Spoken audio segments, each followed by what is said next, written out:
Hey, what's up everybody? Hope you're having an amazing day so far. I'm your host Phil, and today's video we're going to check out a brand new feature of STL Tones ToneHub, which has been introduced in today's update, and that is the STL Tones TRACER feature. Let's roll that intro clip and then talk about it and check it out.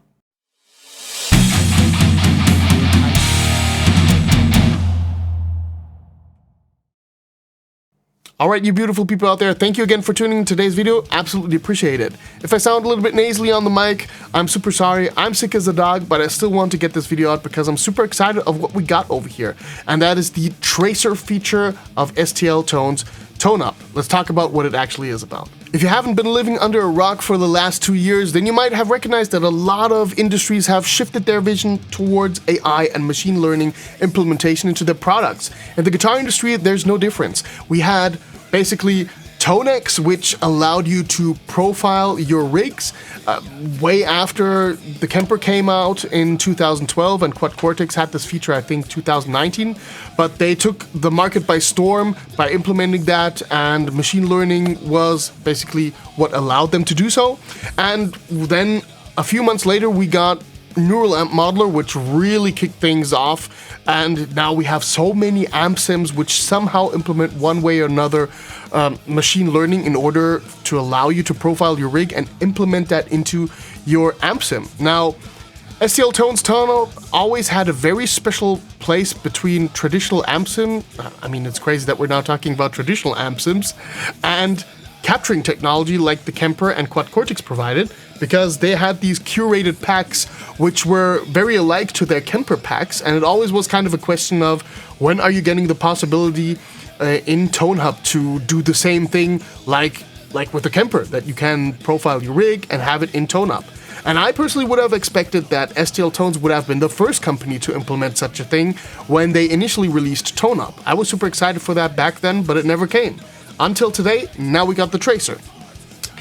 Can it live up to the hype? Can it live up to ToneX, to Neural Amp Modeler? There's a hard competition out there, and yeah, I just went ahead and I checked it right out when it came out, and I can say with confidence that it's a pretty good alternative to ToneX, to Neural Amp Modeler, and so on and so forth. Let's check it out, and we're gonna compare it against also ToneX and Neural Amp Modeler.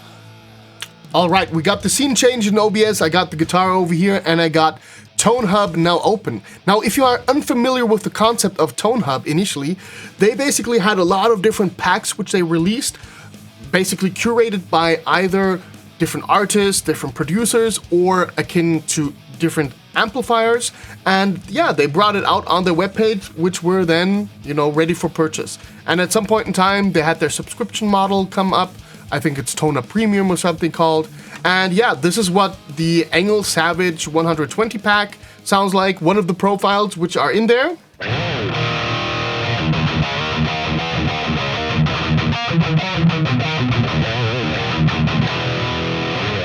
And if I'm unhappy with that, then I could go ahead to the Gary Holt pack, for example, and I could take one of his captures.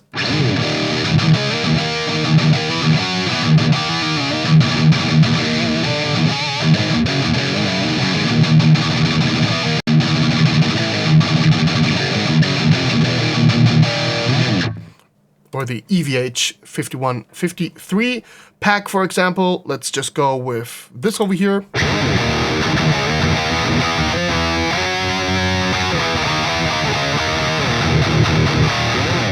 So you see there's a lot of different, packs which were available for this particular setup. And yeah, you could experiment a lot here within the packs, but you were always bound to what STL Tones is offering pack-wise. You're no longer basically bound to those packs because you can now do your own traces. And for this, we have these 3 different options. Over here, we got traces, which are your traces, which you have downloaded. So basically, it's the same like profiles or tone models or captures or whatever you want to call it. STL Tones refers to it as traces. Then we got the Trace Exchange, which is basically their cloud feature where you can download different traces which other people have made so far. And then you got the TRACER feature. The TRACER feature is the capturing feature in itself. And let me put the guitar away and let's explore how this actually works. All right, I'm re-recording this segment from the original video to kind of keep it a little bit more concise and not so blown up and confused. Now, what I want to showcase you is how you're going to actually go ahead and make your own traces. Now, in my scenario, I do not have a reamping setup going around. I want to capture the sound of a plugin over here, but it's fairly similar to what you would do with the reamp setup, so let's get into that. Now, first off, you have to set up your initial tone which you want to get out of it. I'm using the amp box of Mercurial. I'm using the 6160 amp over here, boosted by the SD1, and then having my own impulse responses in the end separated. So I'm basically having an stomp and amp capture, and this is what it would sound like with the IR.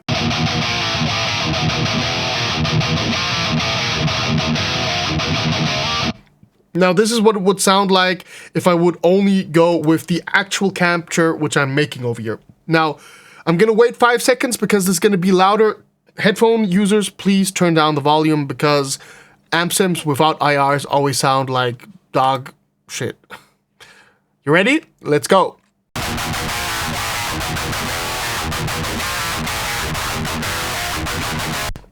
Now this is what my actual capture is gonna, or my actual trace is gonna sound like in the end. Now, how we're gonna get there? How we're gonna go about it?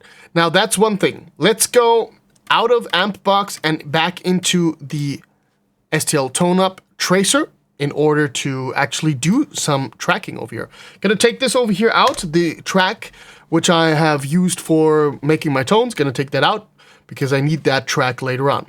Okay, first off, I'm gonna go into the tracer feature, and here I am in the setup window where I have to first create the processed audio file. Now, of course, always read through the notes over here, but they're basically giving some recommendations on how loud your stuff is supposed to be, that you're not supposed to be exceeding into clipping. What it basically says is you're gonna click on locate. This is gonna bring you to this path over here, program data, STL ToneHub audio, and here you're gonna find the tracer tone wave. This is gonna be your training file, which you're using to kind of reamp or basically imprint the sound which you want to trace, and therefore I'm gonna place it here into my DAW, and I'm gonna set it to the very first position over here. So I'm setting that onto my track over here where I got STL ToneHub open. I'm gonna move back to amp box and just see if it kind of meets my expectations in regards of sound.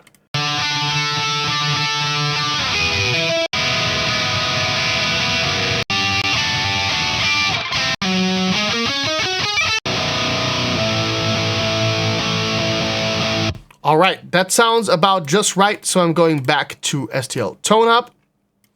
What you want to do as a next step is you want to render the track, the test training file with the effects or with the sounds which you want to actually capture. So I'm going to go back to amp box and the volume adjustment, turn them on. I have to make sure that my time selection is absolutely spot on up to the single sample. And then I could go ahead and basically render this out of Reaper. You got to make sure that you have 48 kilohertz at minimum, and that it's mono, and that you got wave setup and 24-bit PCM. I got the time selection over here. Make sure that the tail is not set up. If you have the entire project set, you always have this tail enabled. I don't want to go with that. I want to have the time selection without the tail.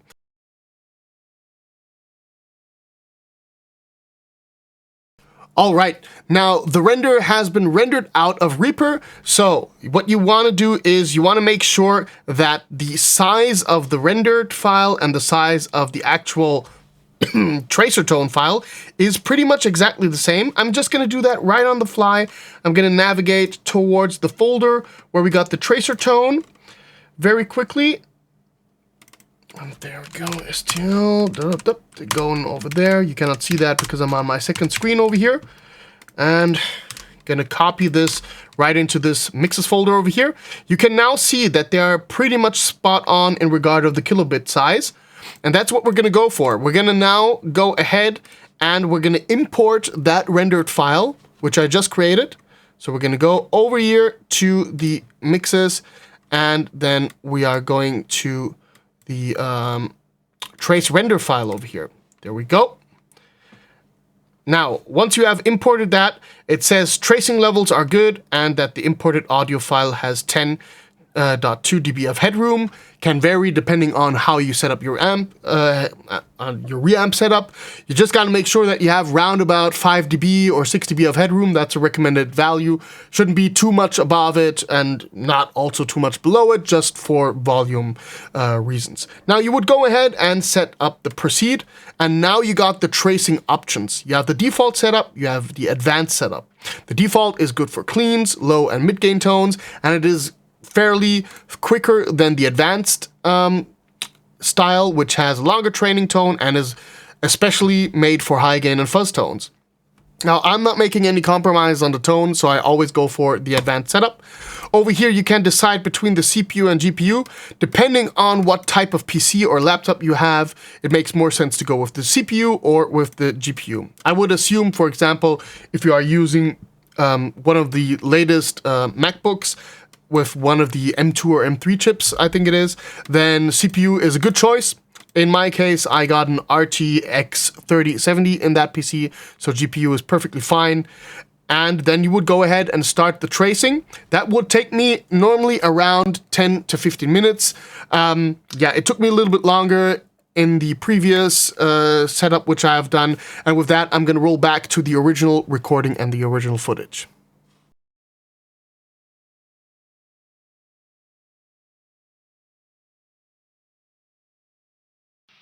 All right, so now the capture or the trace is finished. It took a little bit longer than the regular 10 to 15 minutes because I got OBS running while it did its trace.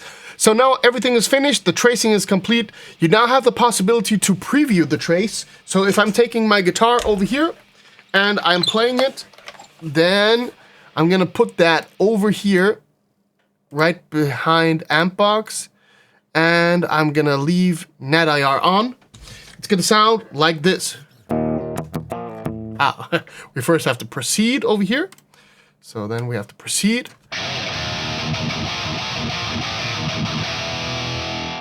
And you already can hear what's going on. You can already hear that it's at least somewhat working. And now comes a feature which I find really cool, especially if you're capturing an amp-only setup, and that is that you have these tone stacks. What do these tone stacks mean? Now, in my case, they're not that effective because I am capturing something which is an, full-fledged stomp and amp setup, so you don't have the possibility to kind of separate the pedal from the amplifier over here. But what it basically allows for is that you could go ahead and say, okay, I'm using the EVH 5153, and you can then go ahead and set the tone stack exactly like you set up the initial amplifier over here. Now, as I said before, in Ampbox and Mercurial, I'm using a setup where I'm using also an overdrive and using some other components. So in my case, it doesn't make that much sense to actually go for this over here. So I'm gonna leave it onto generic amp, but it's really cool that you have this. This is very similar to what Kemper has as the liquid profiling. So really cool, really useful feature in that respect. We're gonna proceed. And then we got all of the stuff which we're gonna name this for. This is the Ampbox 6160 test. Yeah, let's just call it that way. Gonna put it in my folder over here. I'm gonna put it into guitar, gain type there, and over here in the notes, I'm just gonna type in what I have used. RIA route, no, not RIA route. Reaper, Ampbox, Mercurial. You just add your notes in there, and then you're good to go. Amplifier is the Mercurial 6160. And as the stomp, we got the Mercurial SD1. Okay, we're gonna save that. And now we have this set under here, under test v 2.0, where I got my stuff going on over here. And yeah, that's where we're going now. This is our capture with the generic amp layout. And down below over here, we got the cabinet section, which I'm turning off right now so that I'm running my impulse response right after. Gonna take again my guitar and we're gonna listen to what that sounds like.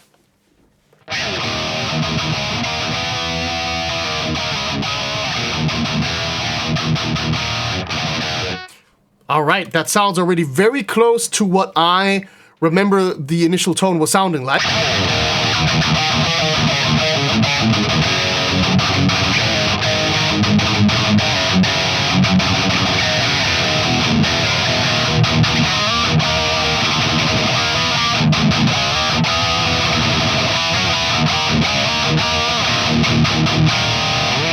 All right, that sounds really good. I'm really satisfied with this trace, which we got over here. And this already shows how good it sounds like. Now we're gonna go into a little bit more in-depth comparison between the ToneHub Tracer, the Neural Amp Modeler, and ToneX.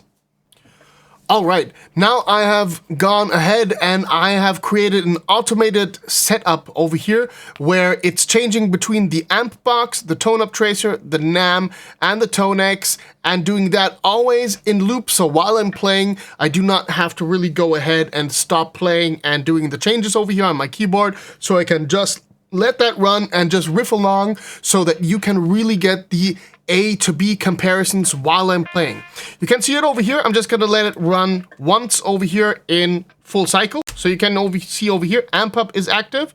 And as soon as we hit that threshold, it jumps over to tone up being active. And then it goes over to Neural Amp Modeler being active.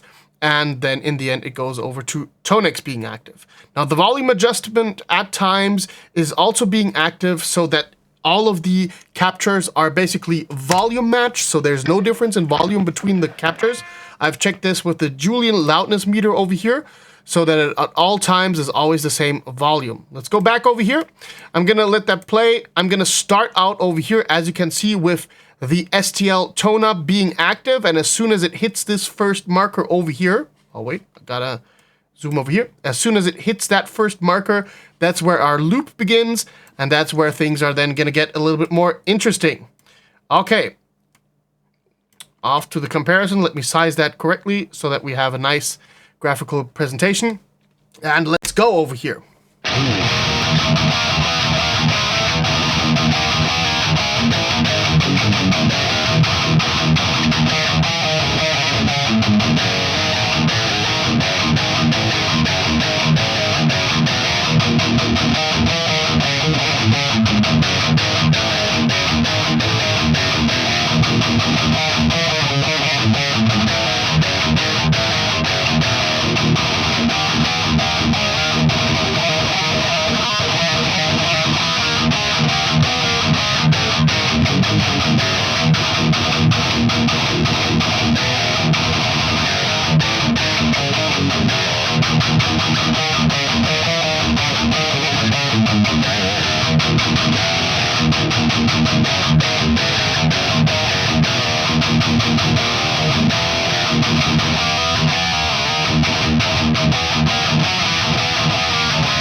All right, what becomes apparent to me is that the ToneHub Tracer and NAM are very close to each other, so there's barely any difference going on. NAM is a little bit more juicier and has a little bit more low end, which ToneHub Tracer is lacking, but they have the same, I would say, sound aesthetics to it. Let's go ahead and do the changes over here, and only between ToneHub Tracer and NAM. So I'm gonna go ahead and let's riff.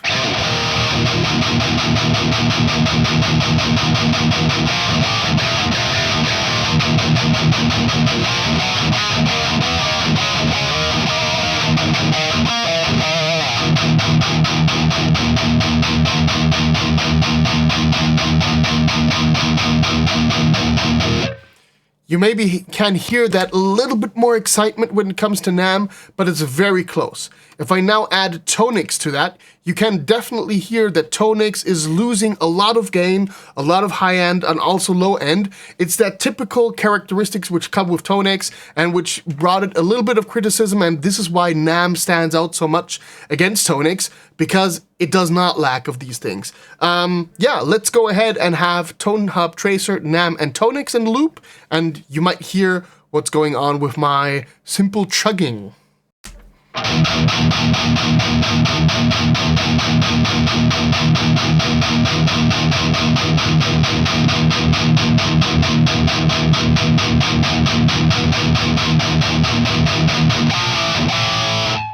you might have heard that as soon as we went over here to the loop where ToneX ends and TRACER again begins, that we have that juiciness back. It does lack a little bit of that low end against NAM, but to be honest, I would be perfectly fine with that, just cranking up the bass a little bit more over here and then being good for it.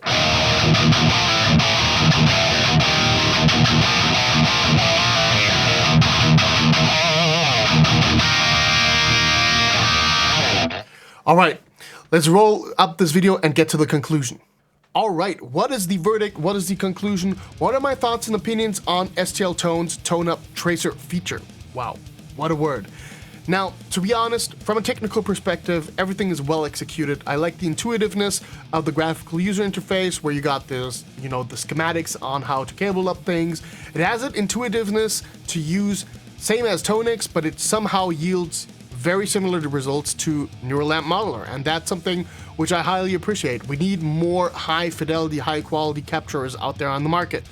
Now, with that out of the way, there's one caveat onto the tracer function, and that is if you have owned outright ToneHub, so if you have paid for the software in the past, I think it was $200 back then or somewhere around that ballpark, then they are upcharging you for the tracer feature. And I think the price is around $100 US. Now, if you are a ToneHub premium subscriber, then the tracer function is already embedded and included within your subscription. And I'm not so sure about that, how I feel about that. There are two sides of the coin. One side of the coin is that they could easily, and understandably so, alienate the fan base and user base by upcharging them for this feature, because people will go ahead and say, okay, Neural Lamp Modeler can do this for free. If I kind of put myself into it, then I can get the result, or an actual even better result, for absolutely no charge at all, but then you have to put in the work and get to that state so that you can do your own captures, which is hard enough. I've seen a lot of people kind of fail in the group in that respect. But yeah, that's one side. The other side is that if you are comparing this to ToneX, and you are thinking about ToneX Max, that cost back then 150 euros, 200 euros, and nobody's actually using the included ToneX captures, for what I know at least, then it's actually a good bang for the buck, because this is better than ToneX, definitely. We have heard it over here, and ToneX does lack the fidelity and the quality of the captures. It has been pointed out numerous times, even though it still is good, no question about that, but STL ToneHub, TRACER, and Neural Lamp Modeler simply are better than ToneX. No discussion about that. Yeah, so there are two sides of the coin. What are your thoughts and opinions? I'm going to give that question right back to you. What do you think about this? What do you think about the pricing policy? What do you think about the feature set which it brings to you? I personally think it's okay to charge that, because there's a lot of resources, a lot of time being spent on development. It has to come back somehow. I do understand that from a business point of view, but yeah, I'll give that question back to you guys. Leave it down below in the comments. With that out of the way, that's kind of my mixed review, my mixed verdict on the STL ToneHub TRACER function. I really enjoyed making this video. Hope you liked it, and if you learned anything or got any use out of it, highly appreciate anybody sharing, commenting, liking, doing all of that stuff to push it in the algorithm. Absolutely appreciate it. With that out of the way, hope to see you in the next video. Thank you so much, and until then, keep it metal.